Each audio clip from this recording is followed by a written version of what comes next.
Jardine, Taga Nueva Vizcaya din. So ano ang marireceive natin ngayon, sir? Title po. Land title. Ayan, nakalagay pa sa bag talaga ni sir.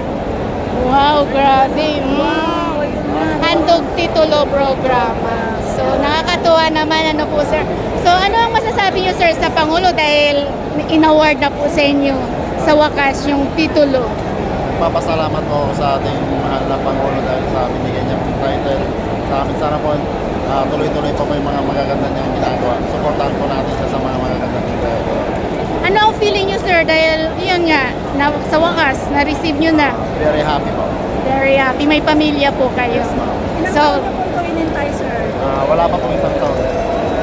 Months lang. mabilis. So, good luck and God bless po, sir. Ano, taga Nueva Vizcaya. Nueva Vizcaya. Hey, so good morning, everyone. Nandito po tayo sa Pampanga, no, kung saan mamimigay po yung ating Pangulo, no, handog ng Pangulo para sa ating mga kababayan dito na mga Kapampangan. Dito po sa Pampanga, no, namimigay po siya ng cash assistance, no, and also land title para sa ating mga kababayan na matagal na po nilang inaasam ay ngayon lamang po nila talaga marireceive. At yun nga, no, nararamdaman po natin yung kanilang tuwa dahil sa wakas, no, at ayun, marireceive na po nila yung kanilang titulo ng lupa, no. So laking pasasalamat nila sa ating mahal na Pangulo dahil yun nga, sabi nila, no, tanging si PBBM lamang po ang nakagawa ng ganito na mamigay ng land title sa ating mga kababayan dito, no. So kung saan ang pagkakaalam din po natin, no, free po yan, free na yung kanilang titulo na supusubi dapat ay meron pa silang babayaran sa bangko, pero ayun, no payment na po sila at free na po nilang marireceive yung kanilang titulo, no. So saan galing po kayo, ma'am? Cavite. So ma'am, ano po ang marireceive natin ngayong araw po sa ating mahal na Pangulo? Handog titulo. O handog titulo. Hawak niyo po ba yung titulo? Yes, ma'am. Pwede po ba makita natin? Ayan. So, land title, no? From Cavite po kayo, ma'am. So, ma'am, ilang taon niyo po ba na bago niyo na-receive yung inyong titulo? Bago lang ito, ma'am. Bago lang. September. So, expected nyo po ba na ma-award po sa inyo yung titulo na yan? Wow, nakakatuwa naman. So, ano ang feeling, ma'am? Dahil yun nga po, may award na po sa inyo. Sa wakas, ma'am, magkakaroon na ng land title lang yung sinasaka namin. Yes. Ano feeling, ma'am? Masaya, sobra. Yes, mensahe niyo po, ma'am, sa ating Pangulo dahil yun nga po, na-receive nyo na po yung titulo nyo. Thank you po kay President sa handog titulo sa araw na to at sa madami pang makakatanggap. Salamat po sa pagtulong sa Pedro Cavite. Yes, thank you po, ma'am. Eh, ma'am, good morning. Taga saan po kayo, ma'am? Cavite din? So, same lang din po kayo, ma'am. So, any words na lang po, ma'am, sa ating mahal na Pangulo. Maraming salamat po sa ating Pangulo si BBM. At malaking tulong po sa mga kababayan namin sa Cavite na magkaroon ng sariling titulo ang kanilang lang po. Ilang area po, ma'am, yung lote nyo, if you don't mind na lang po? Malaki po? Bali, dalawa po ito eh. Okay, wow. So, ano pakiramdam, ma'am? Dahil yun Masaya nga, po, masaya. napakalaking bless. Napakalaking tulong po na magkaroon ng sariling titulo ang lupa. Wow. So, ilang taon na po kayo, ma'am? 65 na po. Ayun nyo lang po na-receive yan, no? Dahil sa kay Pangulong Marcos.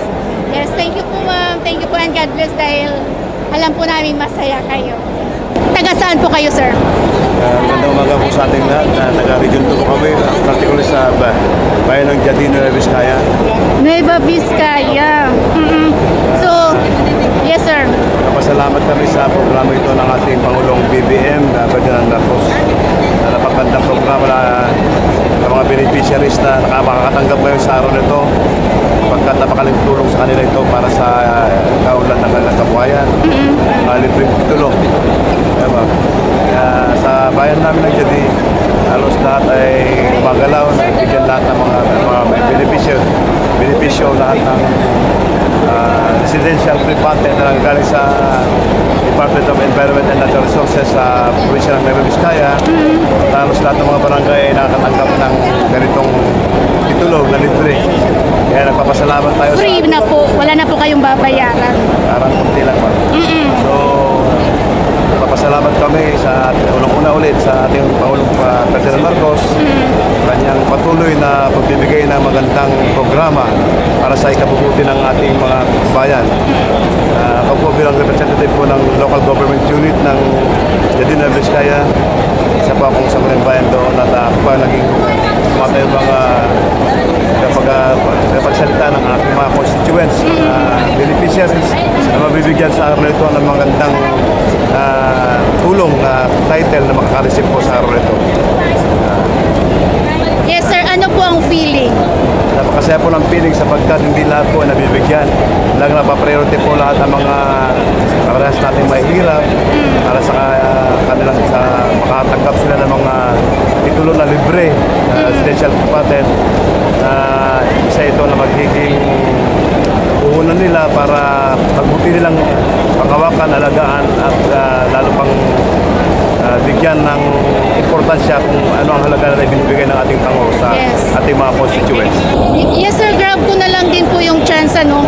Kung aware po kayo sa nangyayari sa mga corruption sa ating additional ko na lang po sir. Kung may mensahe po kayo dahil yun nga po si PBBM mismo ang nakatuklas ng mga maanumalyang flood control project. So, sa mga bagay na yan, ang mga anomalya na tuklasan ng ating pamalaan, bali nakikinig lang ako at tinitignan at observan namin ang mga nangyayari. So napaganda po yung mga flood control na projects din na isang issue ngayon sa ating bansang Pilipinas. Siguro mas magandang tuunan din ng pansin ang road to farm to market road ng mga beneficiaries, mga farmers beneficiaries para sa lalong kaunlad na kanilang mailabas ang kanilang produkto sa lalong madaling panahon. Yan po pagtuunan ng farm to market road, mga roads na kailangan mabuksan para sa Mabilis ang pag-deliver. mabilis ang pag-deliver para sa may labas na mga farmer beneficiaries sa kanilang mga produkto lalo sa ikaunlad ng nasasakupang mga bayan. Yes, sir. Ang pagkakala po namin, sir, isa din po talaga yan sa concern ng Pangulo. Dahil yung mga farmers po talaga ay isa sa malapit sa kanyang puso. Opo. Kaya nga, nagpapasalamat nga po sa programa ito, sa napakaraming programa natin Pangulong Ferdinand Bongbong Marcos sa itong napakaraming natutulungan sa kanyang pag-upo bilang isang Pangulo ng bansang Pilipinas. Napakalaking tulong lalo na po yung mga housing. Tama po ba? Bali, sa mga programa po ng mga DNR sa amin, bali sa rin po ako nakatulong sa kanila sapagkat meron din po akong konting knowledge bilang isang electric engineer. Tutulungan ko mga beneficiaries para sa kanilang ikabubuti at kung paano mahalagahan ang ibinibigay na tulong ng ating Pangulo para sa kanilang ikabubuti at ikaunlad. So, sir, thank you din po sa inyong malasakit sa inyong constituents. Opo, maraming salamat po. Thank you. Thank you po. Batangas. Ay, makaka-receive din. Ano po marireceive nyo, ma'am? Special patent po for AENR. Po? Sorry? Special patent po. Ano for po yun? AENR.